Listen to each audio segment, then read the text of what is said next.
You know, Grace, What's on your mind, Scott? what makes a host a host? You know, I could be just as good as that old Drew Fawcett any day. Yeah, that old dog, he can't win you an Abby, but this cool cat, I mean, listen. What are you trying to say, Scott? I don't know. How hard could it be? Scotty, it takes years of training to become a host. You're a host from birth, like a queen bee in the hive. It's not something you learn, it's something you are. Yeah. But I can do that. I can do that with my eyes closed, with my butt clenched, with my knees a-knocking. What do you mean? Look, I could tell you, or... I'm watching Drew go pitter-pat. Said I can do that. Yep, I can do that. Come on, I like to talk, to chitter-chat. Said I can do that. I can do that. Give me his job, I'll learn it real fast. Now that I'm here, Drew's in the past. I can do it also. Give me the suit, give Drew the boot. Hell, I can do that. I can do that.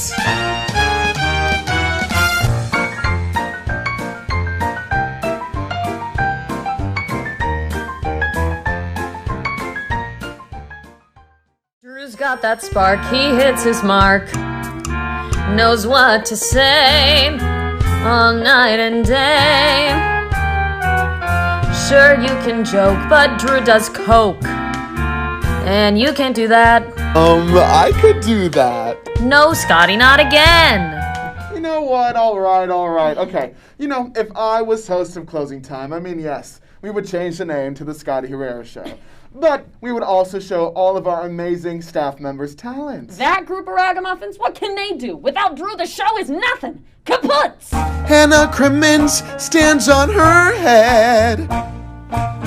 Or so she said, yeah, she said.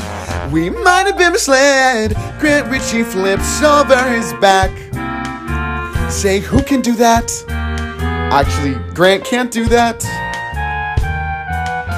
Justina playing the melodica. And she can do it while she taps. Speaking of that,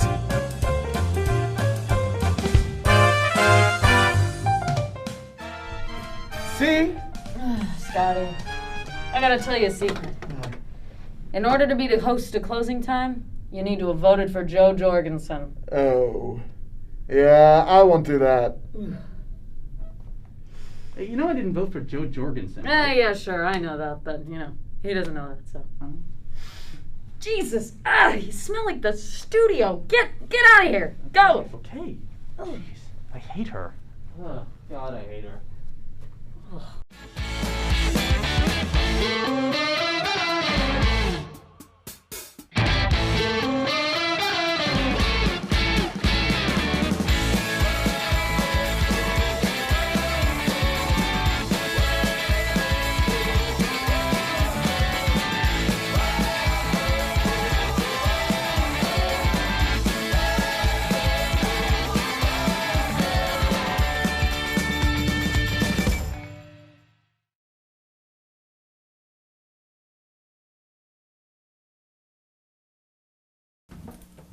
Okay, closing time. It's a closing time. It's the time to close. Time to close? More like time to open. Good evening, and thank you to everyone joining us on this season finale of Closing Time. This semester has been full of changes, but some things will always stay the same. What I mean by that is Closing Time will always only be seen by the parents of kids who worked on the show. So thank you to our dedicated fans. But in all seriousness, we are really living through something huge right now. For starters, we finally have a new president. Of course, President Trump complained about the apparent corruption going on at the polling stations. Unfortunately for him, the Department of Homeland Security issued a statement yesterday proclaiming that this was the fairest election in American history, which is saying a lot considering the first presidential election was decided from a paper fortune teller. Over 70 million Americans came out to vote this year, which is incredible. Sure, half of them thought they were voting for the finale winners of Dancing with the Stars, but listen, we'll take what we can get. Florida was a hugely controversial state this election, with many questioning the validity and resolve of the polling results. Although I gotta say, the Florida voters seem pretty serious about voting. The magnitude of Joe Biden's victory cannot be understated, as it not only promises the first ever female vice president, but also the first ever Secretary of Werther's Originals. But in all seriousness, this has been a historic week for the US and evidently the world. We finally got a president who doesn't lie about the state of affairs, let alone his hair loss. Things are looking up, and honestly, I'm relatively optimistic. Sorry, wait, what? Alex Trebek just died? Who's gonna host Jeopardy! Silver foxes don't grow on trees, Eric. Okay, let's get back into the news. On Tuesday, a Domino's employee was arrested for sneaking razor blades into a patron's pizza dough. Meanwhile, a Pizza Hut employee got a raise after, and I'm quoting, molly-whopping a punk-ass customer. Reality TV star Kim Kardashian turned 40 this week. Actually, let me rephrase that. Parts of Kim Kardashian turned 40 this week. In other celebrity news, the Los Angeles Fire Department were called to Denzel Washington's mansion this week after reports of smoke coming from his home. In a disappointing turn of events, they were not filming the sequel to his 2004 film Man on Fire. Scientists recently used a 3D printer to create the world's smallest boat, measuring a mere 30 micrometers. Now this is great news because I can finally tell people my penis is the size of a boat. And a beautiful piece of irony, Facebook issued a statement Wednesday telling researchers at NYU to stop using their data, which is kind of like Mark Zuckerberg telling me to act less ghoulish. A non-Emerson resident at the W freaked people out when he started tossing things out of his window and threatened to jump. It was politically motivated, and it's unclear who he was supporting, but guys, let's be honest, this has Jill Stein and the Green Party written all over it. In light of an official ballot drop box being burned in Copley Square, Boston police were called to investigate another garbage fire in the area. Yep, that's right. The members of the Berkeley Beacon were arrested this weekend. Stick around and we'll be right back with more of the Closing Time season finale.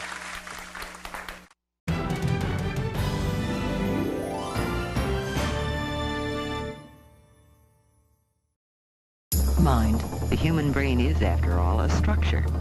An organ made of proteins, fats, water, and other chemicals. Body. The human of today is capable of feats that his primitive forebears could never have imagined.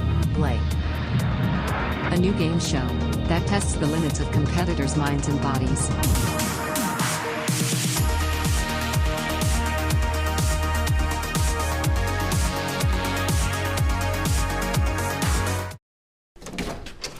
Hey, we're your roomies, your homies, your new living best. We live here too.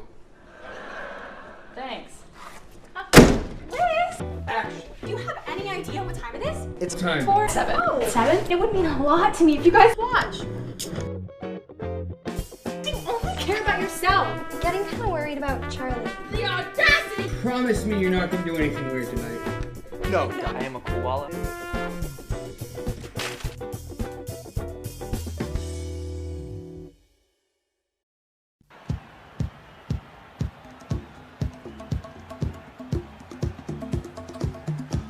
Alright, come back in 10 seconds. Ready, camera 1. Camera 1, get a wide shot of the entire thing, and in 3, 2, 1, take talent cue. Welcome back to Emerson College. Emerson Camera trails 4, get a shot of the players coming across the court. 10 seconds left. Emerson trails by 1 point. As Camera the 2 team close upon the person finishes shooting. their timeout. Thanks, Joe. With 10 seconds left, Emerson is hoping to pull away and score this game. Camera 1, get a close up, follow them over. Emerson trails WPI by 10 points. 10 seconds left. Emerson trails by 1 point as the team finishes their timeout. Camera 1, close up on number 33. Thanks, Joe. With 10 seconds left, Emerson is hoping to pull away. Follow the ball, follow the ball.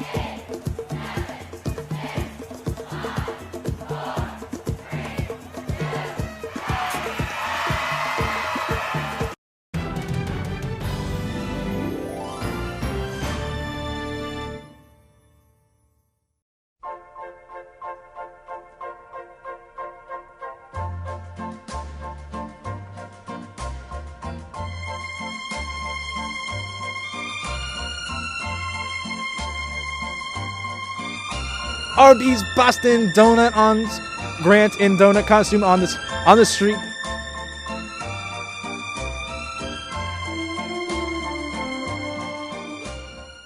Hi. So do you know? So have you heard of about the Arby's Dunkin' merger that's been happening? I just heard about it a few seconds ago. No, I don't believe you. Can't say that I am.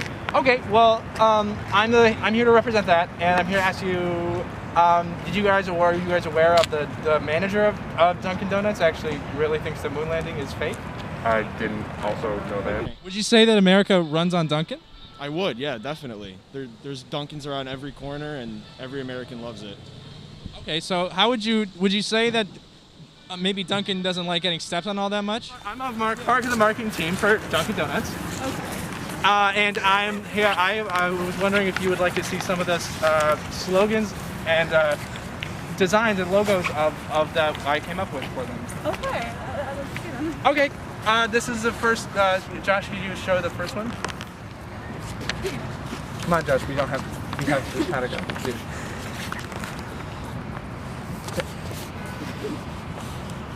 It's interesting. Well,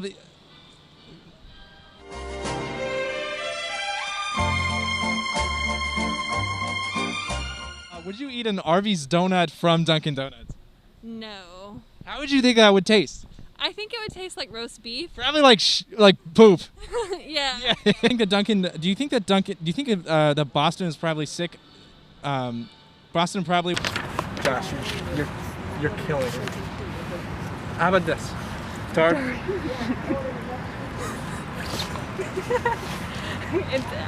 I like it. Do you like it? Yeah.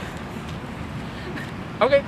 The Boston merger would actually be bad for Dunkin'.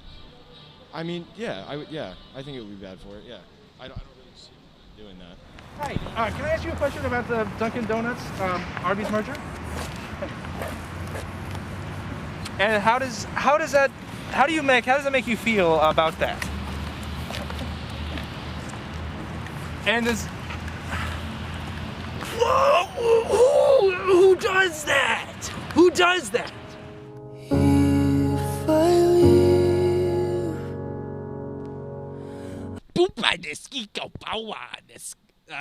we have successfully interviewed every single person in Boston, Massachusetts, and just wanted to thank you again for tuning in to Arby's Boston Donut on Grant in donut costume on the street, as asking all of Boston some questions.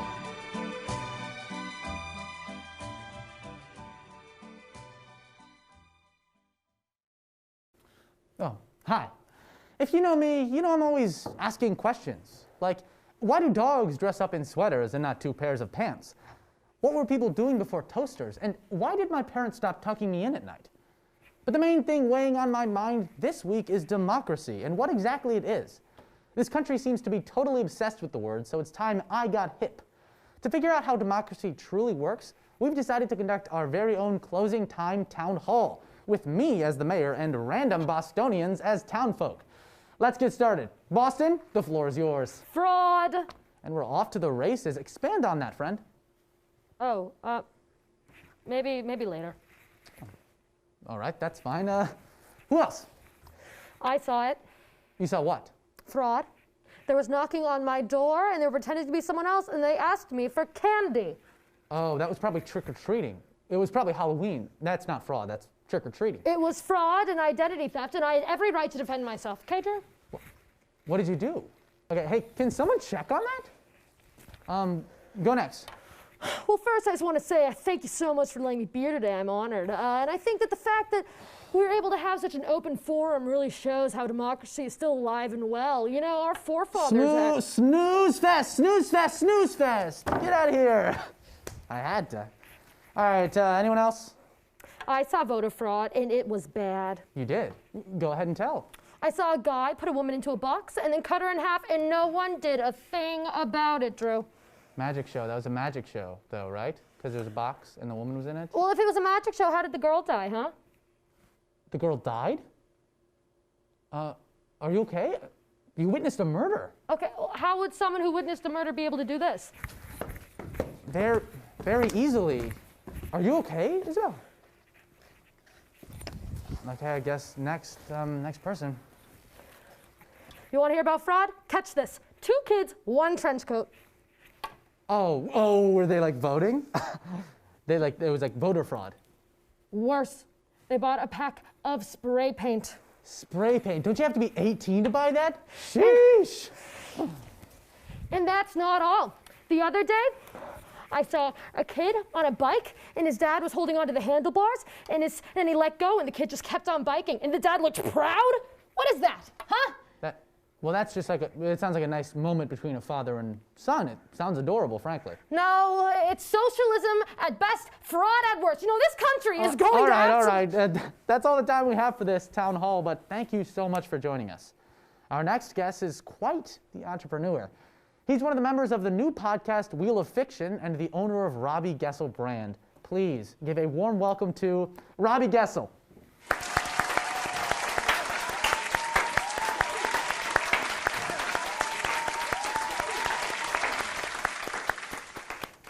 Robbie, it's good to have you here. It's good to see you. Oh, it's so good to be here, Drew. Thank you so much for having me. Of course. Thank you for coming.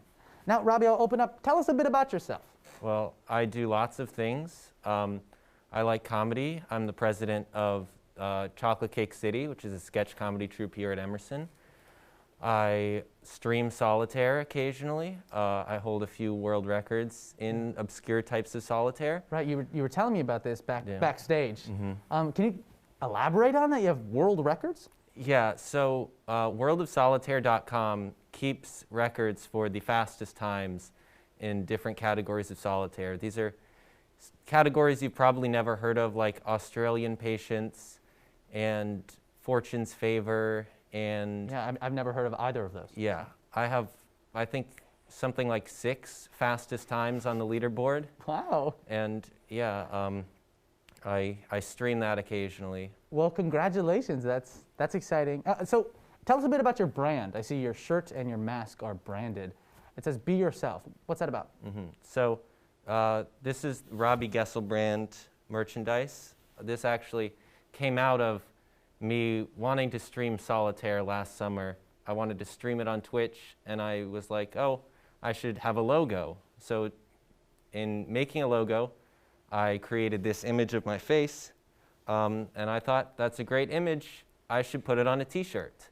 And then I was like, well, I need a motto or something, a slogan. So I figured, be yourself, because that's something I do truly believe.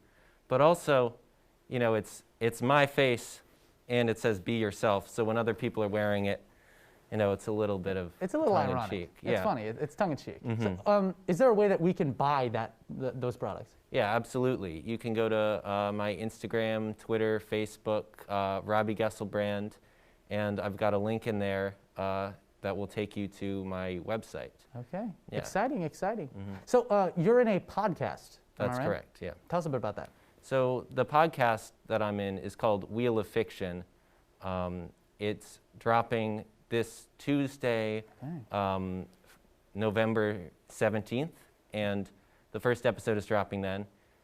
It's myself, August Gladstone, and Max Murphy, who created the web series, the critically acclaimed web series, The Basement, who we actually were both actors on that show, if you recall. We did both act in that show, and I would recommend the people at home to watch it. It's called The Basement. Look it up. The Basement. 3 episodes of perfection, I would say. Absolute perfection. Yeah. But yes, so in our podcast, it's a storytelling podcast. We sort of tell an improvised film.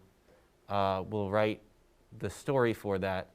And we will get a random genre, and we will click the random article on a Wikipedia article. So we will get a random topic and a random genre, and we will have to create a story based on that.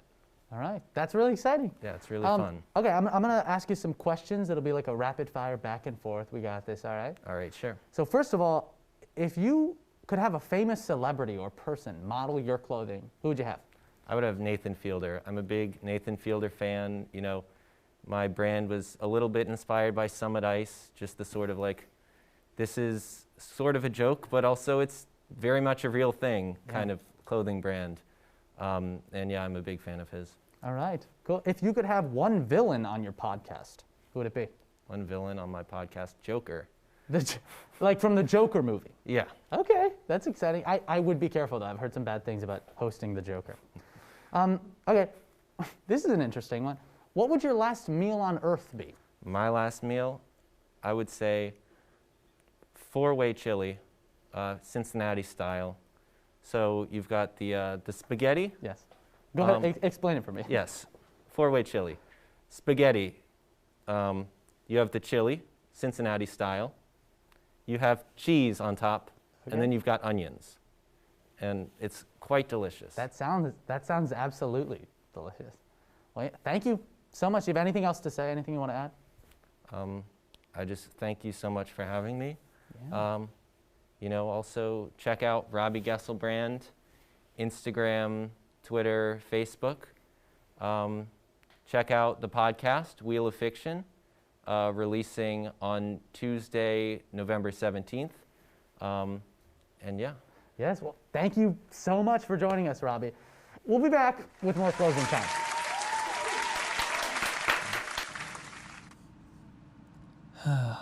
Man, this sucks. Back home with my parents, I miss the dorms. Hey, you.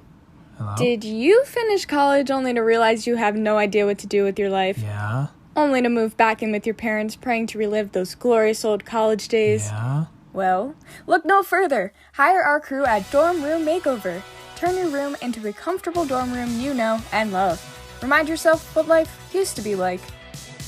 Well, Stop trying. Let me talk. At Dorm Room Makeover, we'll give you all the essentials to make it feel like you're right back on campus. Order the new Dean's List package that comes with an actual roommate. Well, maybe not a new roommate. Shut up. It comes with an air freshener that smells like roommate rancid-ass stinky laundry. We'll put laundry all over your floors. We'll make loads of loud noises outside your door. We'll leave empty alcohol bottles for the aesthetic. You could even find one of the hidden 5 pieces of trash we'll place in every room. We'll even sexile you at least 2 to 3 nights a week. You'll have to sleep on the couch. If it's clean, that is. We'll crowd the bathroom counter with our own toiletries. That just sounds bad. With the Dean's List package, you even get a weekly room safety inspection. If we find any contraband, it's game over for you. You also have to pay to do your laundry. Better start labeling what's in the fridge. The mini fridge, that is. But be careful, your roommate might eat it. But that's what you wanted, right? That's what you wanted, right? This isn't what I meant when I said I missed college. Shut up! I was never talking to you. Never once did I talk to you. This is my thing. I used you. Buy now for the low cost of tuition. All right, we've had a lot of laughs tonight, haven't we? Well, unfortunately, I'm going to change the mood to a bit more somber. This is our last episode, you guys, for the semester, that is. And this is really reminding me that today is the 1-year anniversary of my near-death experience. Yeah, that's right. A year ago, on this very day, I, Drew Fawcett, slipped on a $100 bill and bonked my head. I was unconscious for a total of 5 seconds, and in those 5 seconds, I saw the face of God. And he told me, Drew, get your tushy and keep on living. So that's what I've done. I've kept on living. However, sometimes I wonder what would have happened if I hadn't survived, if I kept my little tushy right where it was and said, God, take me, you gorgeous, gorgeous man. So I've set up a virtual funeral to firstly mourn the loss of another closing time season, but also to see what some of my friends would have said if I was killed by that $100 bill. Where do I begin? Drew was more than the host of Closing Time. He was a friend, maybe a lover, possibly a father. He was somebody's son. Drew was Drew, and we'll miss him. Okay, that was something. Strengths. You said my name a lot, and I love my name. Weaknesses, everything else about it. Come on, where's the drama, the flavor? You make me seem like the Wonder Bread of M-Chan late-night TV hosts, and that won't do, okay? Want to know why that won't do? Why? Because Mama said I was a star, okay? And she wouldn't lie to me, all right? Who's next? I'll go. Drew taught us a lot. For example, I learned a lot about moving up on a talk show. It's all about keeping the host happy. If he thinks he's the greatest late night TV show host to ever exist, you just agree. You don't tell him that a blind child could read the teleprompter better than him. If Drew asked if he was fat in a suit, whatever you may think, just say no. After every time Drew speaks, just smile and laugh. Are you serious? This is my funeral. Show some respect, okay? I'm your boss.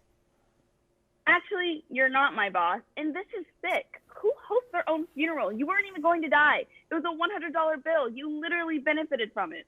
You take that back. I was unconscious for 5 whole seconds, and that $100 bill can kill. My past 12 relatives all died from slipping on $100 bills. All right, who's next? What? Not even Grant? I mean, come on. Grant loves me, and he didn't bother to show up or speak. I need to sit down. I'm gonna faint.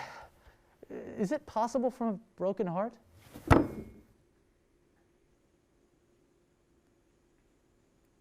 Am I late? I'm here. Don't worry, Drew. As much as you scare me, I couldn't miss your funeral. Oh my God, is he dead? Oh, Drew. Oh no! No! He didn't deserve this. What? No! Drew, I love you, Drew. You love me? Well, I saw my bestie God again. He told me that I am the greatest late night host to ever exist. He also told me to hang in there, at least until the end of the episode. Grant, did you really mean what you said? Well, I guess I did. I never really thought about it, but I think I do love you, Drew. This was the best funeral ever. And now, a performance by Kai Ballman.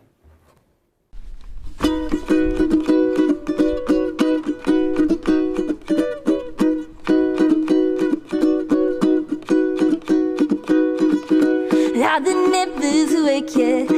Had the alarms been unset? 'Cause I'm about to scream my head off. I know I've been quite unfriendly, that even heaven won't take me, but devils seem to back my cause. You made me mad, more than hint to said. I take you to the grave, and that's a promise. No, I won't lie, and I won't try to hide. You, my friend, oh, you pissed me off.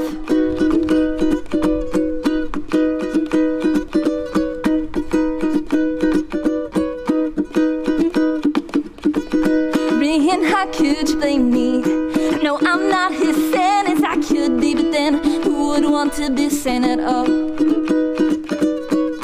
Try to act like the nice guy, got plenty to vouch for your alibi, but you hurt me and that's the flaw. You made me mad, more than hints have said.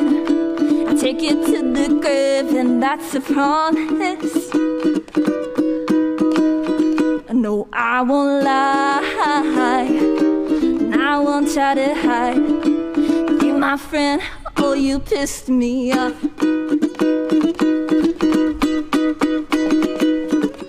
You wanna break parade and act like it's all fine. But honey, you ain't Jesus, but I'll keep on sipping my wine. You wanna act like nothing has changed, but honey, oh, you are hardly the same.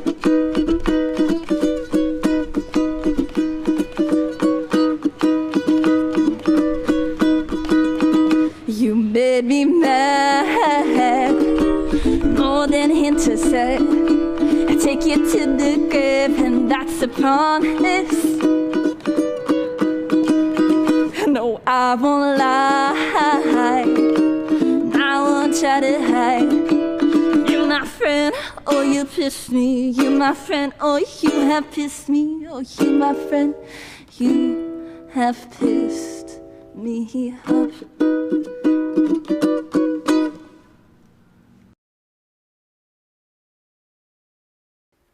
Well, we did it. We did it. Thank you. Thank you all. Thank you all for a wonderful season.